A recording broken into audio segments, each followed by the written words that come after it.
Bon après-midi et bienvenue au webinaire Bénévoles et l'isolement social en temps de pandémie présenté par Bénévoles Canada.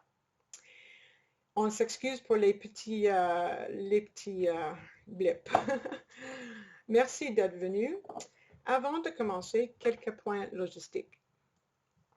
Vos microphones sont, comme d'habitude, sur mode silencieux afin de réduire le bruit du fond pendant les présentations. Si vous avez des questions, veuillez les mettre dans le chat. Nous avons réservé du temps à la fin pour vos questions et vos commentaires et suggestions sont aussi la bienvenue. Vous pourriez commencer tout de suite.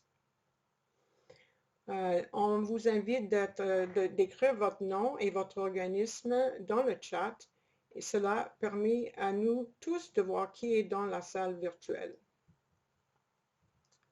Veuillez vous assurer que vous adressez vos commentaires à tout le monde et pas seulement aux panélistes. Finalement, nous enregistrons le webinaire. Vous allez recevoir une copie par courriel dans les prochains jours et nous le publierons sur notre site web également.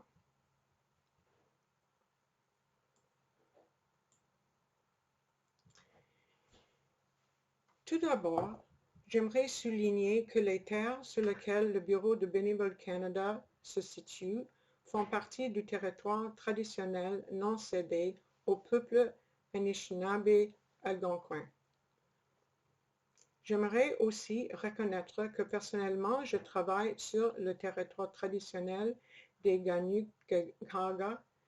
L'île appelée Montréal est connue sous le nom de Tiohtià:ke dans la langue des Ganukahara et a toujours été un lieu de rencontre pour d'autres nations autochtones, y compris le peuple algonquin.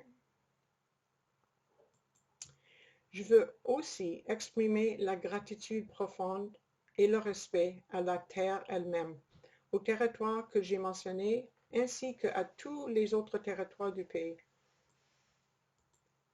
En tant qu'êtres humains, nous faisons tous partie de la nature et nous sommes appelés à être des habitants respectueux et des gardiens responsables de notre environnement naturel et de nos voisins.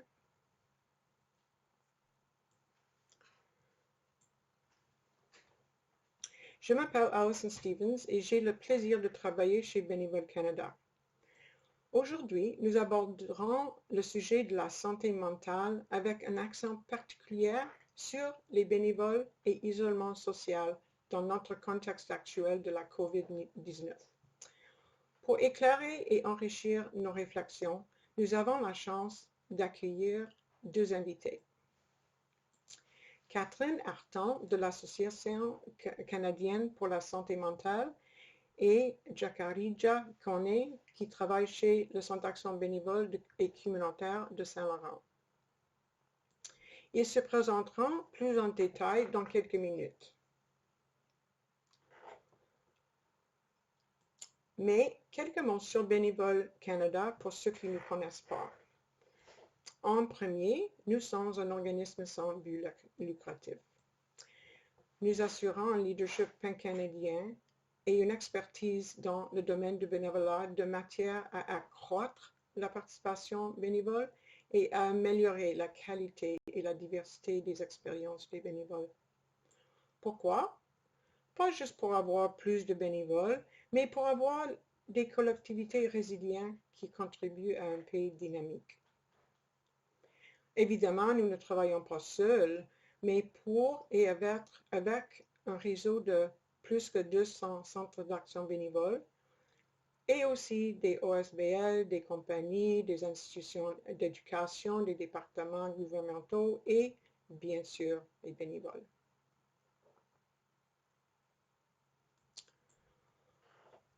Notre thème aujourd'hui met la santé et bien-être de nos bénévoles en premier plan. Bien sûr, nous nous soucions tous de la santé des bénévoles, tant physique que mentale. L'une des questions que nous entendons de plus en plus souvent à mesure que la pandémie persiste est de savoir si nous faisons une distinction entre la responsabilité que nous avons pour la santé et le bien-être de nos bénévoles et celles que nous avons pour nos collègues qui sont des employés rémunérés. À Bénévoles Canada, nous pensons que tout organisme sans but lucratif qui emploie du personnel, bénévoles, stagiaires, étudiants dans les programmes coopératifs, ne devrait faire aucune distinction. Nous sommes responsables du bien-être de tous, peu importe leur statut d'emploi. Bien sûr, la fréquence à laquelle on voit les gens et leur rôle pourrait nous influencer à voir qu'il y a une distinction, surtout pendant une pandémie où des bénévoles qui travaillent à distance ou arrêtent complètement leurs activités. Mais quand même, la responsabilité demeure. Notre thème est étroitement lié au sujet des avantages du bénévolat sur la santé. Différentes recherches ont démontré que, outre le fait de contribuer à leur collectivité, les bénévoles bénéficient eux aussi de leur bénévolat. Beaucoup de bénévoles éprouvent un helper's high, ou bonne humeur de l'aidant, l'expression anglaise créée dans les années 60 qui renvoie à la réaction chimique qui se produit dans notre corps lorsque nous aidons quelqu'un. Je sais pour que les gens qui courent, c'est aussi le même effet, runner's high, c'est pas juste helper's high. Celle-ci réduit le stress et les maladies liées au stress. Il y a aussi des recherches qui démontrent que le bénévolat aide à maintenir les aptitudes cognitives accrues pendant plus longtemps, surtout parmi des aînés. On pense aussi à la prévention d'isolement social. Les personnes qui font du bénévolat se sentent connectées à leur collectivité. Ils ont un sentiment d'appartenance à un groupe de bénévoles, à un organisme ou à une communauté.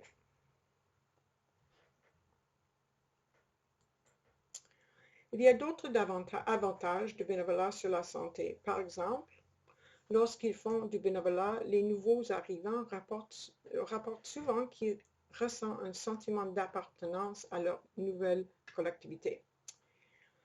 Et l'empowerment des jeunes, plutôt que se sentir submergés ou découragés par tout ce qui devait changer dans le monde, les jeunes qui font du bénévolat se sentent habilités à faire partie de la solution.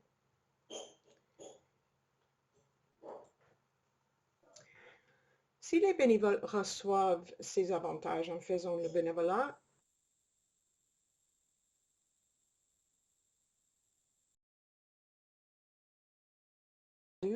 ou s'ils choisissent ou doivent rester à la maison pour les raisons de la santé. Les risques accrus d'isolement social, impuissance, diminution de l'estime de soi, augmentation du stress et les maladies liées au stress. Et les personnes qui continuent de faire du bénévolat et celles qui occupent des postes de leadership, par exemple les présidents,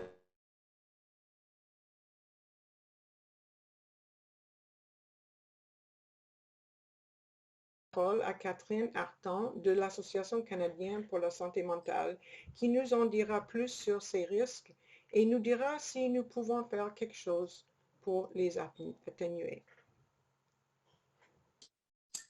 Donc, bonjour tout le monde, j'espère que vous allez bien. Mon nom est Catherine Arton, je suis chargée de projet en prévention, promotion pour la santé mentale. Donc, je suis à l'Association canadienne pour la santé mentale, filiale de Montréal depuis maintenant 3 mois. Je suis également étudiante à la maîtrise en travail social au volet mémoire d'intervention. Et avant ça, j'ai travaillé dans le milieu communautaire, en fonction des groupes. Donc, je vais vous présenter, je vais faire une petite présentation sur l'impact de la COVID-19 sur la santé mentale des populations. Et je vais également avancer quelques pistes de réflexion et quelques solutions pratiques pour vous. D'abord, quelques petits mots pour nous dire qui sommes-nous. l'Association canadienne pour la santé mentale, on fait partie d'un réseau pan-canadien qui est centenaire. Un de nos buts, c'est de répondre aux besoins de la communauté montréalaise, mais aussi québécoise, canadienne dans son ensemble. On œuvre en fonction d'une approche de promotion et prévention de la santé mentale. Donc, on vise à prévenir les problèmes de santé mentale au sein de la population. Puis, on a aussi comme mission de créer un impact durable sur le bien-être collectif et individuel. Donc maintenant, pour faire un petit peu l'état de la situation au Québec, mais il y a de récentes statistiques qui indiquent que depuis le début de la pandémie, il y a plus de 40 de la population qui ressent un plus grand stress mental. Ça couvre toutes les couches de la population. On a également 4 personnes sur 5 qui ont le manque de proximité et qu'est-ce qui est le plus difficile à vivre avec la situation actuelle. 77 des gens ont beaucoup de difficultés à vivre avec le fait que les sorties et les activités sociales leur manquent actuellement. Aussi, il y a 42 des gens qui trouvent que leur santé mentale s'est détériorée depuis le début de la pandémie. 22 eux, se sentent isolés et seuls pendant cette crise. Il y a 8 des gens aussi qui disent qu'ils vont sortir plus affaiblis de cette crise-là. 17 des gens ont un score de détresse psychologique élevé. Quand on parle d'un score de détresse psychologique, on parle de gens qui ont des gros problèmes d'anxiété, voire de dépression.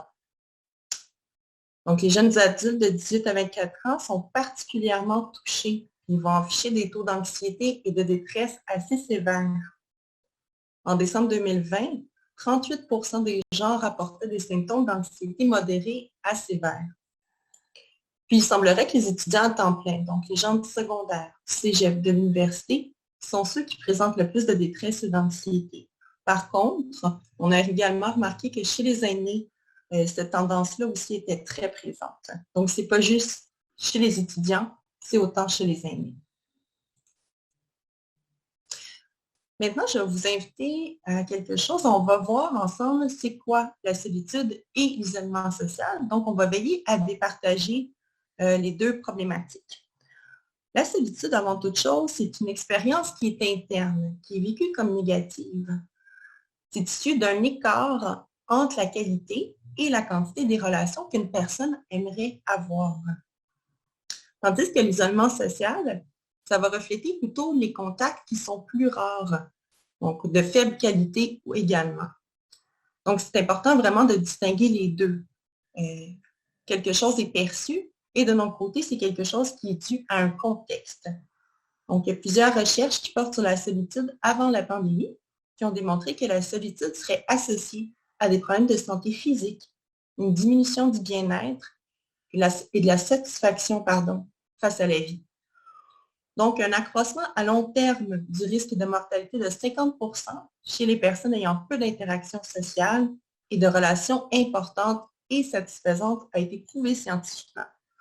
Donc, ce sont vraiment des concepts qui sont interreliés puisque l'isolement est prédictif de la solitude. Maintenant, je vais vous parler de l'importance du rôle de bénévole. Donc, le bénévolat, ça va contribuer à améliorer la qualité de vie et la santé des collectivités. Donc, selon certaines études, les bénévoles, comme disait Alison tout à l'heure, se portent mieux physiquement et ont une meilleure qualité de vie que les non-bénévoles. Le rôle du bénévole est essentiel en société car il participe à maintenir les communautés vivantes et en santé. Donc, c'est pourquoi aujourd'hui, on va vous donner quelques petits trucs supplémentaires. Je vais d'abord vous parler des facteurs de protection. Les facteurs de protection, ce sont des ressources qui favorisent la capacité d'adaptation. Donc, ils vont protéger les individus ou les groupes contre les effets dommageables des facteurs de risque. Si on parle de facteurs de risque, actuellement, la pandémie, c'est un facteur de risque. Donc déjà, si on regarde le tableau qu'on a devant nous, l'optimisme, ça réfère à toutes les actions qu'on peut poser positivement dans une bonne journée, Ça peut être aussi qu'est-ce qui nous a fait du bien, à quoi on a contribué. Donc, on essaie de favoriser des émotions positives à travers des actions. Il y a le sens de la moralité, la spiritualité. La spiritualité, ça ne concerne pas uniquement la religion. Ça peut être également la pratique du yoga, de la méditation pleine conscience. Ça peut être également de lire un livre de croissance personnelle et de développement. Ça fait partie de la spiritualité. Entretenir l'humour. Donc, essayer d'être capable de tout de même de rire à certains moments, rire de ses erreurs, mais aussi pour essayer d'avoir un pas de plus dans l'acceptation. Le fait d'avoir un modèle. Les bénévoles sont souvent considérés comme des modèles à travers leurs bonnes actions. Ou encore, des gens autour de nous qui vivent bien la situation pandémique peuvent être considérés comme des modèles. Dans le fond, c'est de voir c'est quoi leur comportement et réactions qui font en sorte que pour nous, ça devient des modèles, puis essayer de s'en inspirer. Il y a également le soutien social. Le soutien social, ça va être la famille, ça va être les amis, ça va être tous les gens de notre entourage, même les collègues de travail, c'est du soutien social.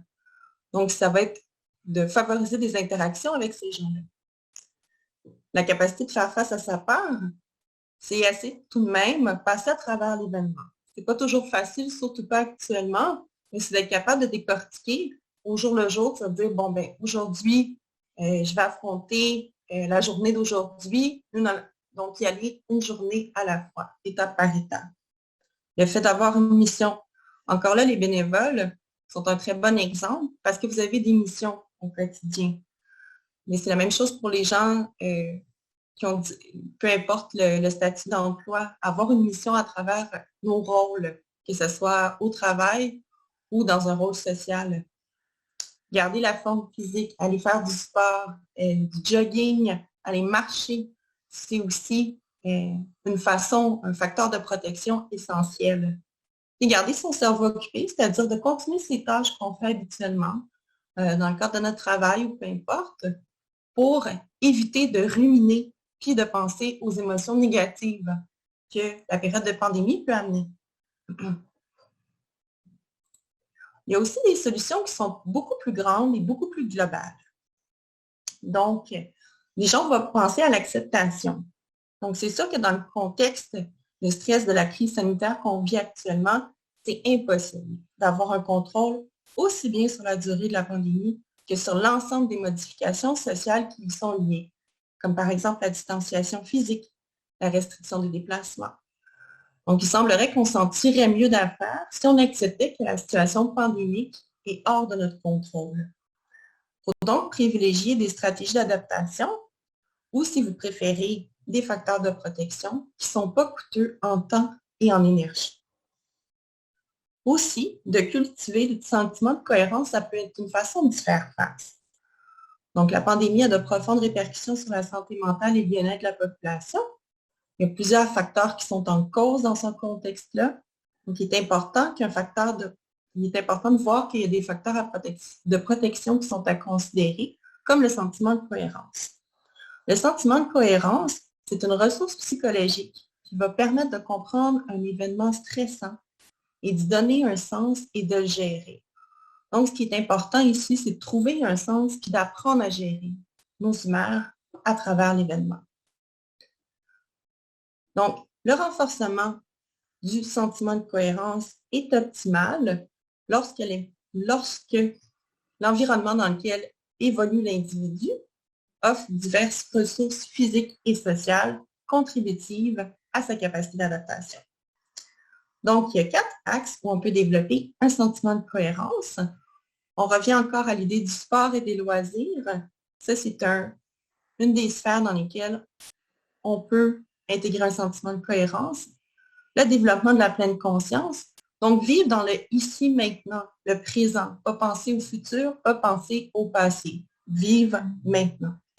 Dans les activités artistiques et culturelles, puis aussi dans le fait de se raconter. Donc, de raconter un peu ce qu'on vit aux gens qui nous entourent. On appelle ça le récit de vie.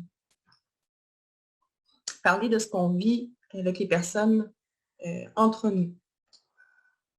Donc, il y a aussi la possibilité de continuer d'avoir une routine, de conserver ses habitudes, d'essayer d'avoir les mêmes habitudes qu'avant. Comme par exemple, en allant prendre une marche, comme si on allait au travail le matin. C'est aussi d'essayer de maintenir des activités en famille. Avoir des projets aussi, c'est très important. Ça concerne toutes les sphères. Ça concerne les sphères personnelles, du travail, en amour aussi. C'est d'avoir des objectifs à long terme. Puis essayer d'avoir du plaisir en entreprenant ce projet-là pour contrebalancer. Donc, ça permet d'avoir un peu plus de contrôle sur la situation par le biais du projet. Puis, ça va favoriser aussi des émotions qui sont plus positives. Donc, il y a possibilité aussi de mettre à profit sa créativité en temps de pandémie. Faire quelque chose de constructif qui nous fait du bien. Retrouver des activités aussi qui ont été perdues.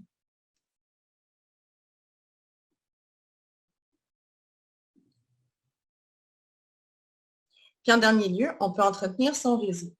Donc, ça concerne tout le monde. Et puis, c'est tout à fait possible pour vos proches d'aider la personne à vérifier c'est quoi le soutien social dont elle bénéficie. Okay? Vous pouvez aussi l'aider à développer son réseau social puis à reprendre contact avec son réseau si en ce moment il n'est pas très actif ou si la personne a mis ses relations un peu de côté par le passé. Donc, l'idée, c'est vraiment d'entretenir des comportements qui sont prosociaux puis qui vont favoriser le sentiment d'appartenance.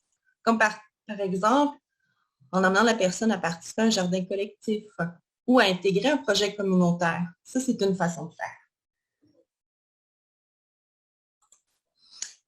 Maintenant, je vous ai mis des ressources. Ça, c'est des guides que vous pouvez télécharger sur le site du COSME. Donc, vous avez 4 guides bien différents qui concernent le télétravail, la façon de gérer l'incertitude, de prendre soin de soi et d'intervenir à distance. C'est des guides que vous pouvez consulter et qui sont remplis de trucs pour vous aider au quotidien. En dernier lieu, maintenant, vous pouvez aller chercher de l'aide pour vous ou pour un proche. Il y a des questions très de base que vous pouvez vous poser. Donc, c'est quoi la durée? Est-ce que ça fait plusieurs jours que vous remarquez que la personne ne file pas ou encore ça fait plusieurs semaines, voire plusieurs mois? C'est quoi la situation? Est-ce que la personne est tout de même capable d'aller travailler, faire ses activités ou encore elle reste couchée? C'est quoi le niveau de souffrance? Est-ce que la personne semble être en état de détresse? Est-ce qu'elle pleure beaucoup? Ou encore, elle est quand même capable d'avoir un dialogue avec les autres? Même chose pour le fonctionnement. Puis voir aussi s'il y a des signes d'amélioration. Est-ce que la personne sourit un peu plus, qu'elle est un peu plus ouverte? Ou au contraire, elle semble encore plus renfermée? Ça, c'est toutes des questions que vous pouvez vous poser.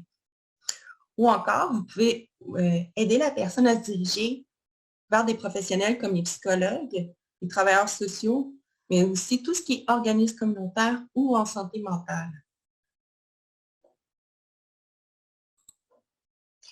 Ici, vous avez les différentes ressources. Donc, vous avez autant des ressources qui sont générales que des ressources qui concernent le milieu de travail ou en santé mentale. Donc, l'ACPAM, c'est pour les gens, les proches de gens qui souffrent de problèmes de santé mentale. L'organisme Revive, c'est pour des gens qui souffrent d'anxiété, dépression, bipolarité et suicidation. C'est pour les gens qui sont à risque de tendance suicidaire.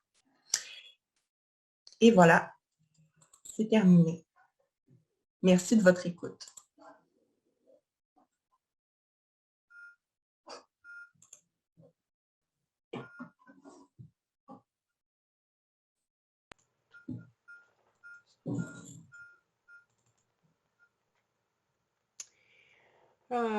Merci, Catherine. Oups. Pour une présentation très intéressante.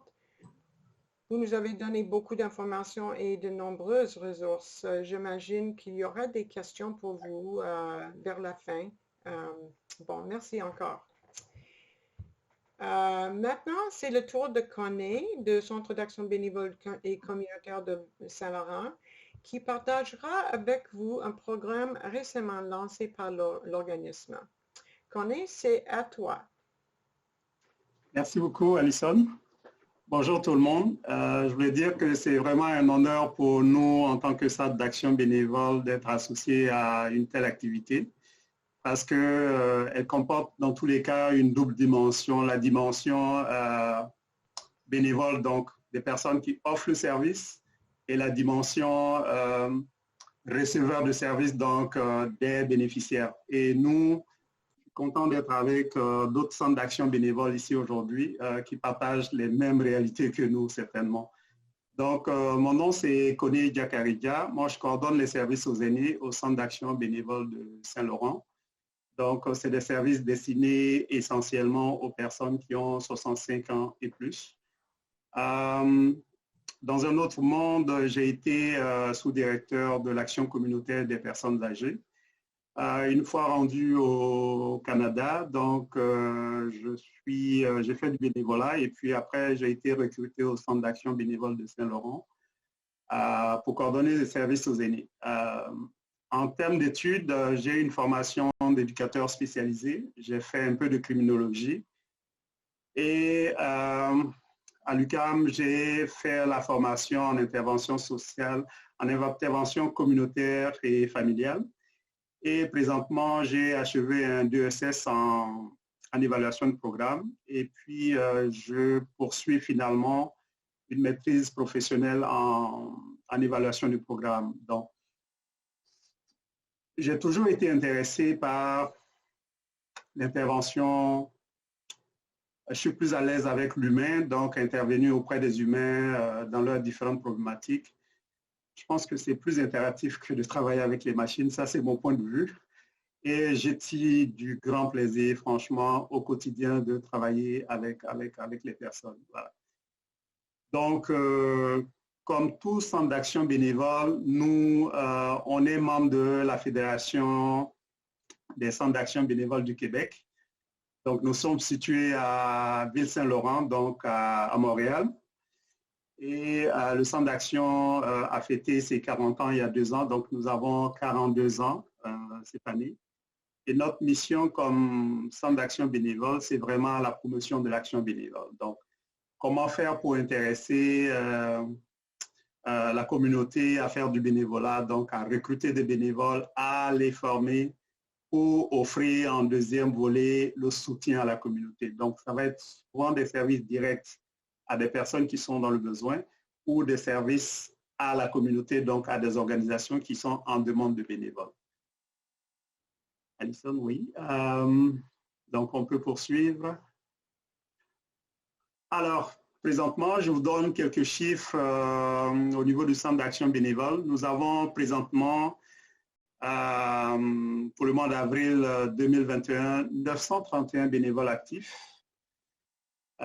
Donc, 631 bénéficiaires qui ont 65 ans et plus. Les bénévoles, il y en a de tout âge parce que le bénévolat, en général, chez nous, ça va commencer à 12 ans. Mais on a une bénévole présentement qui a comme, au mois de juin, elle va fêter ses 100 ans. Donc, ça vous donne une idée de ce que ça comporte comme tranche d'âge. Voilà, donc pour parler d'isolement ou de choses, au niveau des 617 bénéficiaires actifs actuellement, nous avons pratiquement plus de 65,56% qui vivent seuls. Il y a 20% des personnes bénéficiaires qui ont autour de... s'il te plaît, juste en arrière. Désolé. Oui, c'est correct. Oh. Juste en arrière, okay. Voilà. Donc, au niveau de ces personnes, il y a pratiquement plus de 20% de ces personnes-là qui ont entre 65 et 75 ans. Et pratiquement plus de 75,92% de ces personnes ont 75 ans et plus. Donc, vous imaginez un peu le niveau de fragilité parfois. Donc, je vous ai mentionné quelques chiffres comme ça pour donner un aperçu de quoi l'approche, c'est quoi les bénévoles nous apportent dans la communauté en termes d'action. S'ils ne sont pas là, qu'est-ce qui arrive finalement à la communauté? Juste quelques petits chiffres. Déjà, nous, pour l'année fiscale 2020-2021, on a délivré aux différentes portes pratiquement 716 épiceries livrées à des personnes qui ont 65 ans et plus. Ces services, vous imaginez, c'est livré par des bénévoles de tout âge. Pratiquement 14 258 repas livrés à des personnes de 65 ans et plus. Et nous avons effectué pratiquement plus de 3000 appels pendant cette année fiscale pour diverses raisons. la vague de chaleur, c'est des bénévoles qui vont appeler pour prendre les nouvelles de d'autres personnes. Comment est-ce que vous vous sentez? Est-ce que vous êtes en sécurité? Pendant la pandémie COVID, pour prendre des nouvelles de ces personnes, est-ce qu'elles ont des symptômes? Est-ce qu'elles savent où appeler, quoi faire? C'est quoi leurs nouveaux besoins par rapport à la pandémie? En plus des jumelages réguliers que nous avons avec ces personnes-là. Donc, il y a des bénévoles qui sont jumelés régulièrement avec ces personnes, qui prennent des nouvelles une fois, 2 fois par semaine pour voir si ces personnes-là sont confortables dans leur situation. Donc, les bénévoles nous ont également aidés récemment à prendre les rendez-vous pour des personnes pour la vaccination, à s'assurer que ces personnes-là savent comment prendre rendez-vous.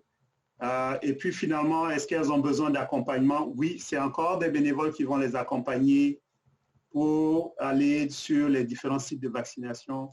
Donc, vous voyez un peu, ça donne un peu un aperçu de ce que les bénévoles délivrent comme service à la communauté et dire combien ils sont importants dans la communauté. Diapo. Alors, c'est quoi les services en général que nous offrons? Ça va être sensiblement différent d'un centre d'action bénévole à l'autre, mais il y a des éléments qui vont forcément se retrouver. Nous faisons du transport médical, donc c'est des bénévoles qui vont accompagner des aînés pour des rendez-vous chez le médecin. Ils vont accompagner dans le transport adapté, ce que nous appelons accompagnement sans voiture. Ils vont offrir des visites d'amitié ou des téléphones d'amitié ou encore des téléphones de sécurité. Catherine disait tout tantôt dans sa présentation comment intervenir à distance. Donc, vous voyez sur ce volet-là, par exemple, des bénévoles qui finalement étaient très actifs à d'autres activités, qui ne pouvaient plus mener leurs activités dehors, ont continué à travers les téléphones d'amitié ou les téléphones de sécurité à rester actifs en se rendant utiles à des personnes qui sont encore plus isolées. Et c'est comme on dit gagnant-gagnant parce que ces personnes-là continuent vraiment de garder le sentiment d'utilité dans la communauté, mais en même temps, elles offrent du service à des personnes qui en ont besoin. Donc, il y a aussi la livraison de repas congelés qu'on appelle la popote roulante, la clinique d'impôt, l'aide au formulaire, le gardiennage de répit, donc offrir du répit à des personnes qui en ont besoin, l'aide à l'épicerie, le transport social, donc ce qu'on appelle le transport de socialisation. On a un projet de soutien au deuil, donc à des personnes qui sont touchées par le deuil. Et on a un service qu'on appelle le service Marraine Tendresse, qui n'est pas destiné à des personnes de 65 ans et plus, c'est destiné à des personnes plus jeunes qui continuent de faire des enfants, peut-être leur première expérience de maman. Mais les services sont délivrés par des bénévoles, donc c'est vraiment apporter de l'assistance morale, du soutien à ces personnes-là qui sont en proie avec les difficultés de la maternité. Diapositive. Donc, c'est vraiment autant de services que nous délivrons, mais on ne peut pas s'en glorifier nous autres parce que nous servons pratiquement de courroie de transmission entre les bénévoles et les personnes qui reçoivent le service. Au centre d'action bénévole ici, nous sommes juste 5 personnes, mais tout le travail est fait par des bénévoles de tout âge. Alors, nous avons, par rapport au contexte de la pandémie, essayé de réaménager nos services parce qu'on a la double dimension. Les bénévoles offrent le service et puis ils arrivent à un moment où ça devient un peu plus fragile pour eux, pour diverses raisons. Et la pandémie a accentué cette situation.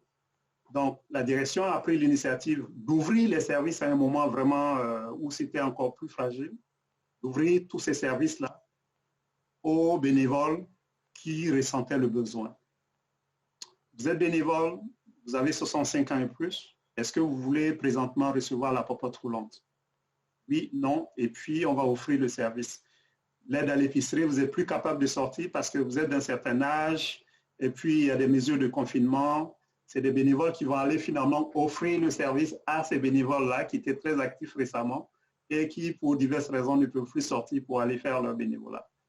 Donc, nous avons réadapté les services pour l'ouvrir davantage à ces personnes-là, pour les aider à traverser cette période-là. Il y a des bénévoles qui faisaient du transport médical qui, malheureusement, pour les mesures qu'on connaît, ne pouvaient plus offrir le service du transport médical, mais qui se sont proposés à faire du suivi à domicile, donc du travail de bureau à domicile, donc à appeler les bénévoles pour voir, vous avez été à telle activité, est-ce que ça s'est bien déroulé?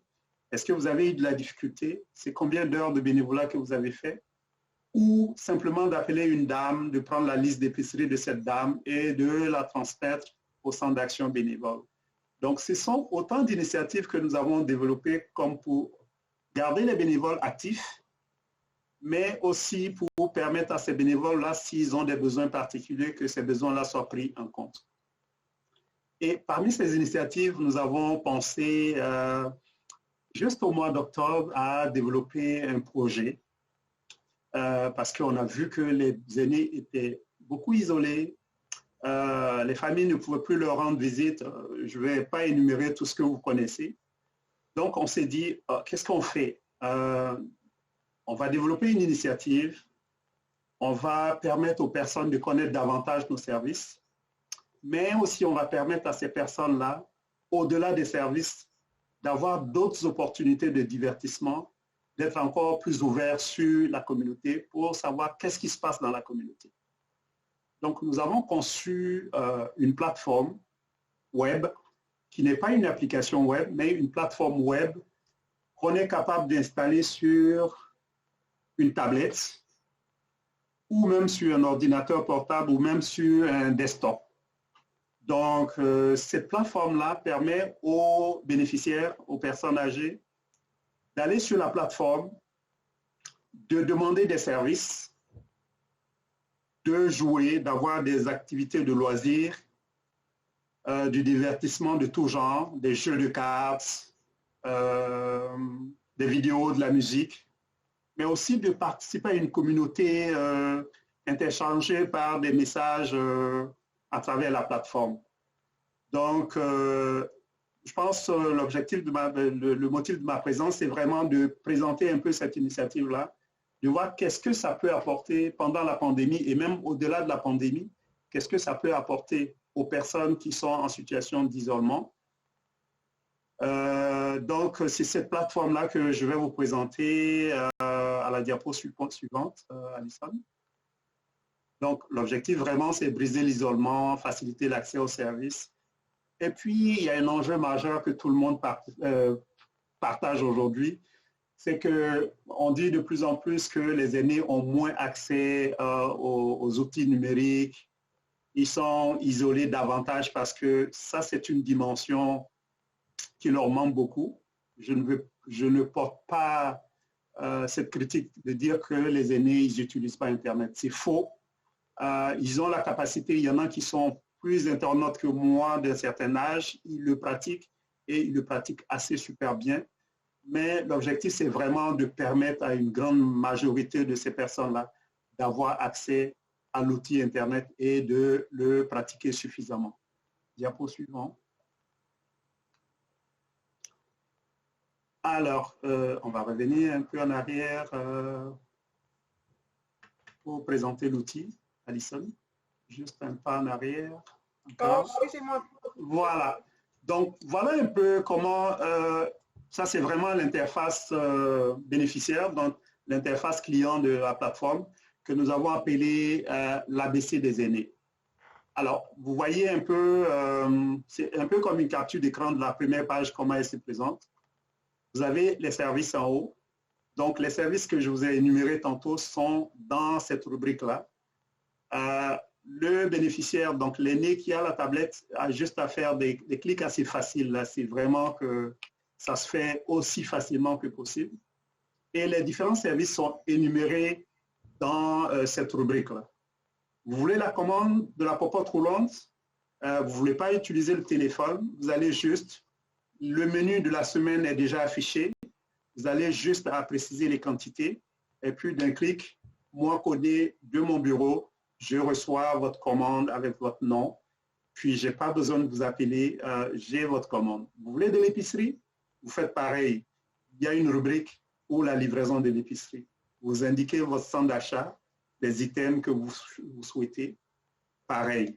Vous avez besoin d'un transport médical? Le vendredi à 10 heures, j'ai un rendez-vous à l'hôpital juif. J'ai besoin d'un transport médical. Bon, je reçois la demande. S'il y a besoin de compléter l'information, je vais appeler l'aîné, je vais compléter l'information. Donc, tous les services sont énumérés là, dans cette rubrique-là. Vous avez une rubrique salle d'échange. Dans la salle d'échange, c'est un peu comme un forum où on va échanger sur des thématiques d'actualité. Les aînés dans les CHSLD. On peut lancer un débat comme ça. Puis les aînés qui sont connectés vont interagir à travers cette rubrique-là, laisser leurs avis, il y aura un modérateur, il y a un modérateur qui va veiller sur le fonctionnement de cette rubrique-là. Il y a une rubrique nouvelle. Donc, tout ce qui se passe comme actualité en matière de dépistage, de vaccination, d'information au niveau de l'arrondissement, on est vraiment, c'est comme une rubrique où tous les organismes au niveau de Ville Saint-Laurent ou même des informations qu'on peut glaner au niveau de la ville de Montréal, on peut les afficher là et puis les aînés vont facilement avoir accès à ces informations-là. Ça ne demande pas d'autres pratiques là, ces informations sont facilement accessibles.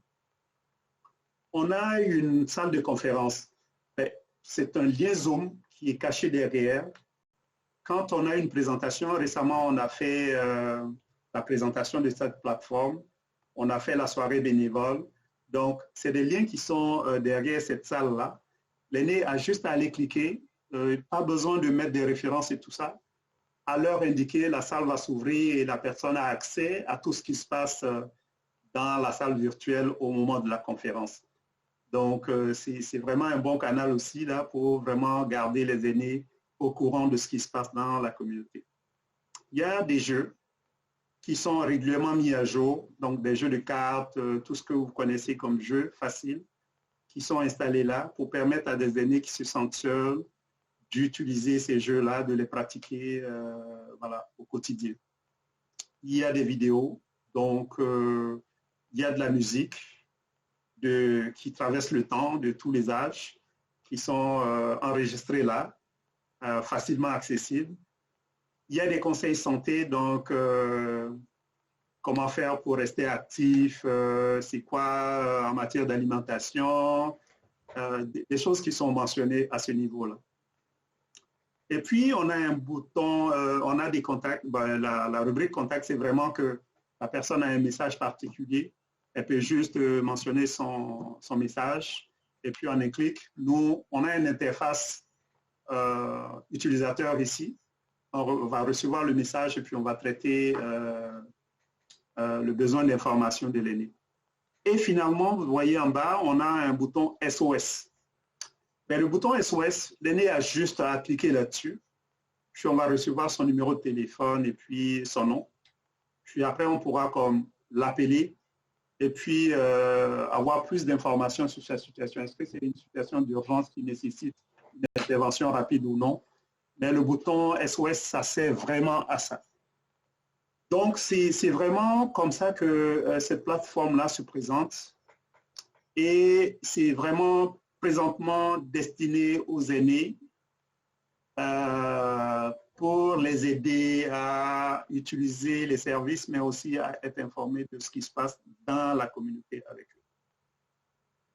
Diapo suivant. Alors, nous, on est dans un cheminement. Présentement, qu'est-ce que nous avons fait? Nous avons envoyé un sondage à plus de 600 bénéficiaires pour voir est-ce qu'ils sont intéressés par ce projet. Est-ce qu'ils ont la connexion Internet? Oui ou non? Est-ce qu'ils ont une tablette? Ou est-ce qu'ils ont un ordinateur portable? Ou est-ce qu'ils ont un laptop, un ordinateur de bureau? Donc, sur la base des réponses que je continue de recevoir les correspondances retour, parce qu'on les a envoyées avec des thèmes retour et tout ça, on veut avoir une cartographie assez claire de c'est quoi l'état des besoins au niveau de Ville Saint-Laurent pour ce projet. Donc, l'avantage d'être là aussi présentement, c'est vraiment que c'est un outil, nous sommes en train de le promouvoir auprès de tous ceux qui veulent nous soutenir dans cette dynamique-là, pour voir comment est-ce qu'on peut davantage aider les aînés à avoir l'outil qui est développé actuellement. Mais c'est aussi une initiative que nous, on veut partager avec les autres organismes communautaires, donc les centres d'action bénévole. Comment est-ce que cet outil-là, il peut être amélioré, comment il peut être perfectionné pour nous aider au quotidien dans l'offre de services auprès des aînés. Évidemment, si pas fermé, parce qu'on est bénévole un jour, on a peut-être 50 ans, on est très actif, et puis du jour au lendemain, on a 65 ans, puis les besoins vont grandissant finalement, on devient bénéficiaire. Et je peux vous dire, je pense que ça doit être la même situation pour d'autres centres d'action bénévole. Il arrive souvent que les bénéficiaires aient deux statuts. En même temps, ils offrent le service, ils sont bénévoles, et en même temps, ils ont la double casquette d'être bénéficiaires. Donc, c'est une initiative que nous souhaitons puisse profiter aussi à des aînés bénévoles qui, dans le changement de statut, vont devenir bénéficiaires et donc recevoir des services du centre d'action bénévole. Donc, c'est vraiment qu'on souhaite que ce soit une contribution à la réduction de la fracture numérique dont on parle tant chez les aînés, mais aussi que ce soit une opportunité pour rompre l'isolement, pour contribuer à intégrer davantage les aînés dans la communauté. Voilà, donc c'est vraiment ça nos ambitions. Diapo suivante. Nous partageons des défis dans le cadre de ce projet-là, c'est que oui, on veut offrir des tablettes aux aînés, mais on ne veut pas juste faire de la distribution de tablettes. On veut offrir les tablettes, mais on veut aussi offrir la connexion Internet. Et ça a un coût. Présentement, les opérateurs, ils ne sont pas tous ouverts à faire des réductions même de coûts. Vous allez avec 200 personnes, c'est 200 personnes avec 200 factures différentes. Donc, vous avez à dealer avec ça.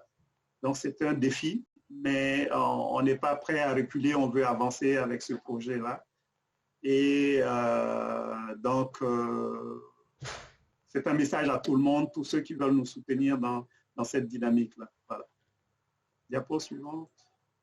Donc, voilà un peu l'initiative que nous avons développée qui, nous pensons, peut contribuer à rapprocher davantage les aînés, à les intégrer davantage dans leur communauté, mais aussi à constituer une opportunité pour des bénévoles d'un certain âge à rester connectés, donc à rester intégrés dans la communauté à laquelle ils appartiennent et pour laquelle ils contribuent énormément. L'outil est perfectible, on reste tout à fait ouvert aux initiatives qui pourront arriver de part et d'autre pour nous aider à l'améliorer davantage. Mais c'est une idée que nous avons lancée. Nous avons testé l'outil présentement, certains aînés l'utilisent et moi je reçois des demandes de services et les feedbacks que j'ai sont des feedbacks assez positifs pour le moment, pour ce qui est de ce projet-là. Donc, globalement, ramassé comme ça, c'est vraiment l'information majeure que j'ai voulu partager avec vous dans le cadre de cette rencontre que Bénévoles Canada a bien voulu organiser et auquel nous avons vraiment été associés. Je vous remercie. Merci à vous. Connie, c'est très intéressant cette plateforme et je crois que c'est intéressant de voir, même pas dans les temps de pandémie, il y a des bénévoles qui deviennent des bénéficiaires. Mais je me demande si c'est accéléré un peu pendant la pandémie, mais de toute façon, c'est intéressant. Et c'est un bon exemple de comment briser l'isolement. OK, donc je veux juste dire un grand merci à nos deux présentateurs. Merci beaucoup pour avoir partagé votre connaissance et votre expérience, votre tout avec nous et ils ont nous donné leur courriel.